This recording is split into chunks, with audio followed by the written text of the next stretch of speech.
ബിസിനസ്സിലേക്ക് ഇറങ്ങുന്ന സമയത്ത് നമുക്കെല്ലാം എക്സൈറ്റ്മെൻ്റ് ആണ് അല്ലേ, പുതിയതായിട്ട് നമ്മൾ ചെയ്യാൻ പോകുന്നു, ആദ്യമായിട്ട് ചെയ്യാൻ പോകുന്നു. അപ്പം ഏറ്റവും അടിപൊളിയായിരിക്കണം എന്നൊക്കെ നമുക്ക് ആഗ്രഹങ്ങൾ കാണും.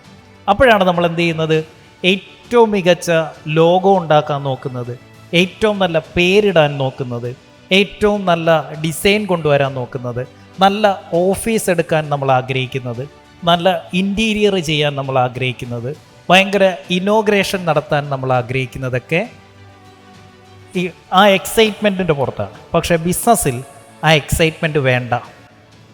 നമുക്ക് ആദ്യം വേണ്ടത്, നമുക്കിതൊരു ഐഡിയ തോന്നിയതാണ്, ഒരാശയമാണ് നമുക്ക് തോന്നിയത്.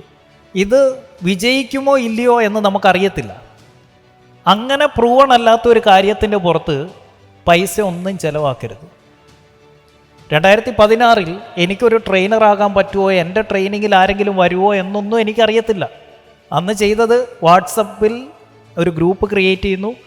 അന്നിങ്ങനെ റെക്കോർഡ് ചെയ്യാനുള്ള ഓപ്ഷനൊന്നുമില്ല, ഇങ്ങനെ ഞെക്കി പിടിച്ചുകൊണ്ട് വേണം വാട്സപ്പ് റെക്കോർഡ് ചെയ്യാൻ. വിട്ടാൽ തീർന്നു, പിന്നെ ഡിലീറ്റ് ചെയ്യാനുള്ള ഓപ്ഷനും ഒന്നുമില്ല. ആ സമയത്താണ് ഒറ്റ ശ്വാസത്തിൽ 10, 12, 14 മിനിറ്റുള്ള സെയിൽസ് ടിപ്സുകൾ ഇങ്ങനെ പറഞ്ഞു കൊടുക്കുന്നത്.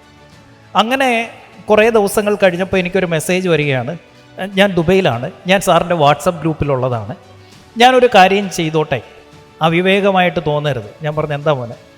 അത് എനിക്കൊരുപാട് ഗുണം കിട്ടിയിട്ടുണ്ട് സാറിൻ്റെ സെയിൽസ് ടിപ്സ് വെച്ചിട്ട്. ഞാനിപ്പം ഡിസൈൻ കൂടാതെ എൻ്റെ സ്ഥാപനത്തിൽ സെയിൽസും ചെയ്യുന്നുണ്ട്, എനിക്ക് കമ്മീഷനും കിട്ടുന്നുണ്ട്. അതുകൊണ്ട് ഞാൻ സാറിനൊരു ലോഗോ ചെയ്തു തരട്ടെ, സെയിൽസ്മാൻ.